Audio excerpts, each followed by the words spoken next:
ఏంటి అసలు పవన్ కళ్యాణ్ ఇన్స్టాగ్రామ్ మొత్తం ఫీమేల్ ఫాలోయింగ్ ఎక్కువ కనబడుతుంది ఏంటి? మరి నేను చూసాను ఫాలోవర్స్ అందరినీ. అయ్యా నాకు అంత లేదండి బాబు. రాజు గారు మీరు హ్యాండిల్ చేస్తున్నారు కదా, ఫాలోవర్స్ అందరూ అమ్మాయిలు ఎక్కువ ఉన్నారా అబ్బాయిలు ఎక్కువ ఉన్నారా? ఏం చెప్పారు? లేదు నాకు ఎవరికి రాలేదు, నా వరకు అయితే ఎవరు రాలేదండి. నేను నిజంగా ఊరుకోండి, అమ్మాయిలు అందరూ ఫాలోయింగ్ ఎక్కువ అవుతుందండి. ఏం సంగతి? నేను చిన్నపిల్లండి మేడం, 23 కదా నాకు. ఇంకా లేదు, నన్ను బతకనివ్వండి మేడం. అమ్మ బాబాయ్, ఏదో వాళ్ళ అభిమానం, సపోర్ట్ చేస్తున్నారు కదా, మనం ఎంకరేజ్ చేయాలి కదా. జస్ట్ అభిమానం. అంత బాగుంది కానీ ఏదో హోప్ పెట్టుకున్నారు. అదే అభిమానం. మేమే గేమ్ మీద చాలా హోప్ పెట్టుకున్నాం, మిమ్మల్ని ఎంకరేజ్ చేస్తున్నాం కదా, సపోర్ట్ చేస్తున్నాం కదా. గేమ్ మీద ఇతని మీద గేమ్ మీదే మన లిస్ట్ లో ఎవరైనా గర్ల్ ఫ్రెండ్, మ్యారేజ్, ప్రపోజల్ ఏదో ఉంటారు. ఆర్మీ బిఫోర్ వరకు లవ్ స్టోరీ ఉందని విన్నానే. బ్రేకప్ అయింది.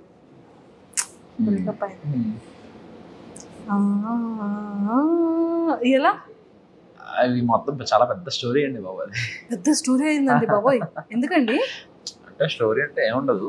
ఫర్ సపోజ్ ఓకే, ముందు అటు నుంచి అప్రోచ్మెంట్ అనేది అటు నుంచే జరిగింది. నేను అప్పుడు బిజీగా ఉన్నాను. ఇప్పుడు ఈ కోచింగ్, ఇప్పుడు డాడీ కోసం ఏదైతే మనం ఈ ప్రొఫెషన్లోకి అడుగు పెట్టేటప్పుడు నేను అది ఆ డెడికేషన్లో ఉన్నప్పుడు ఓకే, సమ్వాట్ నా ఫ్రెండే, చిన్నప్పుడు ఫ్రెండ్, నాకు తెలియదు, అంత పరిచయం లేదు, చిన్నప్పుడు ఫ్రెండ్ అని తెలుసు. సో అలా నార్మల్గా మాట్లాడుకున్నది జరిగింది. నార్మల్గా అలా రోజు అలవాటు పడిపోయాం. బాగా అలవాటు పడిపోయిన తర్వాత ఒక రోజు ఎక్స్ప్రెస్ చేసింది ఎలా అంటే, లేదు అవ్వదు, మనకు అంత సినిమా లేదమ్మా, నన్ను నువ్వు తట్టుకోలేవు, మా అమ్మాయి నన్ను తట్టుకోలేదు, నిన్నేం తట్టుకుంటా అని చెప్పి ఫస్ట్ అవాయిడ్ చేసేసాను నేనే. తర్వాత లేటర్ బాధ అనిపించింది, ఎందుకు ఇలా, తను మంచిదే కదా అది అని చెప్పి. అన్ఫార్చునేట్గా జరిగింది వెంటనే నేను ఇలా యాక్సెప్ట్ చేసిన వెంటనే ఇలా ఒక 1-2 monthsలో నాకు ఇలా వచ్చేయడం జరిగింది అనమాట ట్రైనింగ్.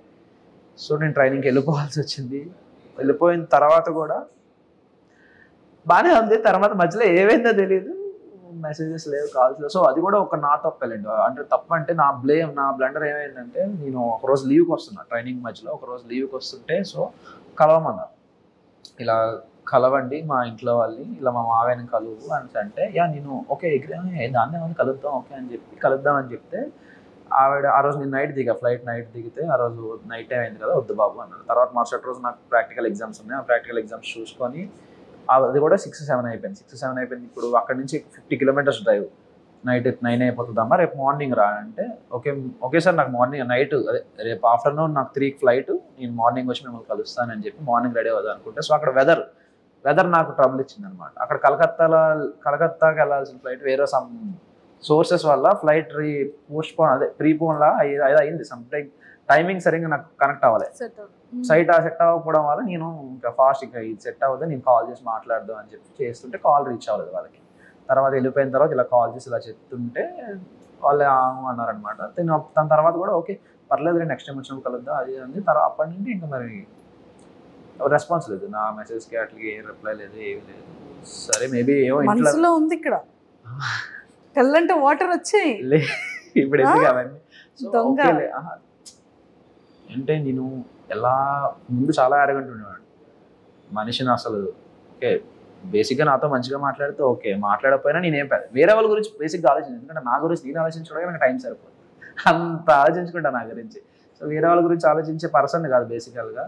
సో అలా ఈ మనిషి గురించి ఆలోచించి ఏమైంది అసలు ఏంటి అనే క్వశ్చన్కి ఒక స్టేజ్లో అర్థమైంది, ఇంట్లో మేబీ ప్రెషర్ ఏమైనా పెట్టారేమో, మేబీ ఇంట్లో లాక్ అయ్యిందేమో అని ఎక్స్పెక్ట్ చేసి ఓకే కాలేజ్లో జాయిన్ అవుతారు కదా, కాలేజ్లో జాయిన్ తర్వాత ఎవరైనా ఫోన్ తీసుకొని మెసేజ్ చేస్తుందని చెప్తే వేరే వాళ్ళ ద్వారా కాలేజ్లో జాయిన్ అయిందని కూడా తెలిసింది. కాలేజ్ జాయిన్ అయింది కదా ఇంకా మెసేజ్ రాకపోవడం ఏంటంటే, నేను మా ఫ్రెండ్స్కి వాళ్ళందరికీ ఫోన్ చేశారా ఎలా ఉంది ఏది కథ అని చెప్పి నేను ఎంక్వైరీ చేసి తీరా వాళ్ళ క్లాస్లో ఒక ఫోన్ నెంబర్ 4 రోజులు తపస్సు చేసి ఒక ఫోన్ నెంబర్ పట్టుకొని ఫోన్ చేస్తే ఆవిడ ఫోన్ ఇస్తే నేను తర్వాత మాట్లాడతానని చెప్పి. తర్వాత ఒక స్టేజ్లో నేను ఇంటికి వెళ్ళాను. నాకు లీవ్ దొరికిన వెంటనే ఎప్పుడైతే నాకు ట్రైనింగ్ అంతా అయిపోయిందో దాదాపు ఒక 8 months తర్వాత నాకు లీవ్ దొరికింది. 8 months వరకు లేదు. 8 monthsకి లీవ్కి వెళ్ళిన తర్వాత వాళ్ళ ఇంటికి వెళ్ళాను. ఇంటికి వెళ్తే వాళ్ళ డాడీ వాళ్ళు అవ్వదు అసలు ఇంట్లో కూడా రాకు అదని చెప్పి పంపించేశారు, బయటికి పంపించేశారు. సో ఓకే నో ప్రాబ్లం అని చెప్పి నేను సైలెంట్ అయిపోయాను. తర్వాత విషయం ఏం జరిగింది, ఒక 3-4 months తర్వాత వాళ్ళ డాడీకి నేనే ఫోన్ చేశాను. ఏంటంటే అప్పుడు టైం పాస్ కోసం అని చెప్పి నా కాంపిటేటివ్ బుక్స్ అని చెప్పి దానికి పంపించేశాను. ఇలా బుక్స్ చదువుకో ఇంకా బెటర్గా ఉంటుంది, ఇంకా నువ్వు డైవర్ట్ అవ్వడానికి బాగుంటుంది అని చెప్పి, ఓకే నాకు ఎందుకైనా పనికి వస్తుంది కదా బుక్స్ అని చెప్పి నేను కాల్ చేసి ఇలా నా బుక్స్ అడుగుదా అని చెప్పి బుక్స్ కోసం ఫోన్ చేసి అతను ఏమన్నారంటే మీరు చేసేసుకోండి బాబు అది ఇది అని చెప్తే ఆవిడ నెంబర్ ఇచ్చారు. తన నెంబర్ ఇచ్చిన తర్వాత తనకు కాల్ చేస్తే నేను ఒప్పుకోను అది ఇది అని చెప్పి ఫస్ట్ 2 రోజులు తెలుసు కదా మీ అమ్మాయిలు అమ్మో బతిమాలాలి మిమ్మల్ని అంత ఎక్కడికో ఎత్తాలి, అంత ఎత్తి ఇలా కాదు అలా ఇలా జరిగింది అలా జరిగింది అంతే ఎక్స్ప్లెయిన్ చేసి నేను పడిన పెయిన్ అన్నీ ఎక్స్ప్లెయిన్ చేస్తే అప్పుడు కరిగింది. ఓకే అని చెప్పి ఒక బాగానే మాట్లాడారు. ఒక 3-4 days తర్వాత మళ్ళీ బ్లాక్ అయింది. ఎందుకు బ్లాక్ అయ్యిందా అనే క్వశ్చన్కి తర్వాత ఇంకో 3 రోజుల తర్వాత మనిషి కనబడట్లేదు. ఏమైంది మనిషి అంటే ఇంకో అఫేర్. ఇది twist, final twist, Pokiri level twist. ఇది ఎవరితోనో వేరే అబ్బాయితో ఎవరితోనో సంభవం అఫేర్ ఉంది. వాళ్ళ ఇంట్లో కూడా తెలుసు, అందుకే నిన్ను ఒప్పుకున్నారు. వాళ్ళ ఇంట్లో తెలిసే కాబట్టి నేను ఒప్పేసుకున్నారు. నువ్వు బెటర్ ఉన్నావు వాళ్ళకన్నా, వాడికన్నా నువ్వు బెటర్ ఉన్నావు అని చెప్పి ఒప్పేసుకున్నారనే తను వెళ్ళిపోయింది. ఎక్కడ నీకు ఏముంటుందో అని చెప్పి చాలా గట్టి దెబ్బ తగిలింది. ఓకే కానీ పెయిన్ ఉంది కదా, అంటే ఎఫర్ట్స్ ఉంది కాబట్టి. ఓకే ఓకే హీరో ఎప్పుడు కూడా అవన్నీ అయిపోయాలండి. ఇప్పుడు అవన్నీ మన గురించి ఎవడు పట్టించుకోవడం కూడా ఇవన్నీ చాలా చాలా చూసా అంటారు ఇలాంటి. ఓకే ఓకే ఓకే ఓకే ఇలాంటివి చాలా చూసాను. సర్లే అనుకుంటా అన్ని జరుగుతాయి. అదే కదా అంతే. సో ఇప్పుడు నిజంగా అందులో ఉండుంటే ఇందులో రాగలడా అగ్ని పరీక్షకి?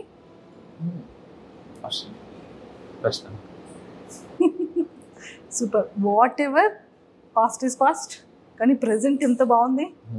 సో అయితే అప్లికేషన్స్, పోస్ట్ లెటర్స్, కార్డ్స్ అన్ని కూడా డైరెక్ట్గా పంపించవచ్చు. అయితే పంపించవచ్చు.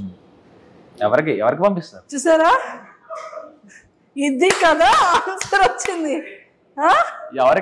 అందరికి అందరూ సెన్స్ లో ఉన్నారు కానీ మా నోడు పంపించు. నేను ఇంకా అప్లికేషన్స్ అదేవేనంటే ఇంకా లీవ్ లోనేమో ఇంకేమైనా లీవ్ అప్లికేషన్స్ అనుకుంటున్నా నేను. అంటే వాళ్ళందరికి అర్థమైంది కానీ మీకు అర్థం కాదు. నిజంగా అర్థం కాలేదు. ఇన్నోసెంట్ అండి బాబు.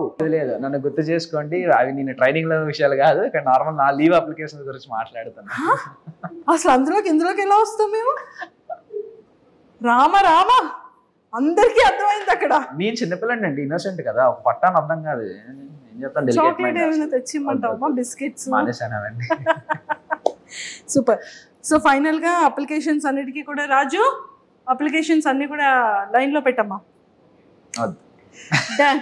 సో మరి నాగమామకి తగ్గట్టు ఇంకొక మన్మధుడు బిగ్ బాస్ హౌస్ లోపలికి వెళ్ళబోతున్నాడు. అయితే మన్మధుడు అంటే ఎవరు కనీసం చూడను కూడా చూడరు నన్ను.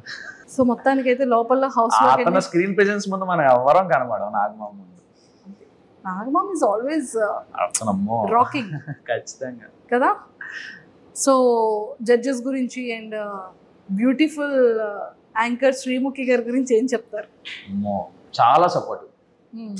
అసలు మినిమం అంత సెలబ్రిటీ లెవెల్లో ఆఫ్ జడ్జింగ్లో ఉన్న, జడ్జిమెంట్ లెవెల్లో ఉన్న, జడ్జెస్గా ఉన్న అంత లెవెల్ ఆఫ్ యాటిట్యూడ్ ఎవ్వరు చూపించేవారు. అందరూ చాలా క్లోజ్గా ఉండేవారు, నీట్గా మాట్లాడేవారు, వచ్చి కనబడగానే హాయ్ చెప్పేవారు. హాయ్ అమ్మ ఎలా ఉన్నావు, బాగుంది, డ్రెస్ బాగుంటే బాగుందని చెప్పేవారు, అన్నీ చెప్పేవారు, అన్నీ మాట్లాడారు.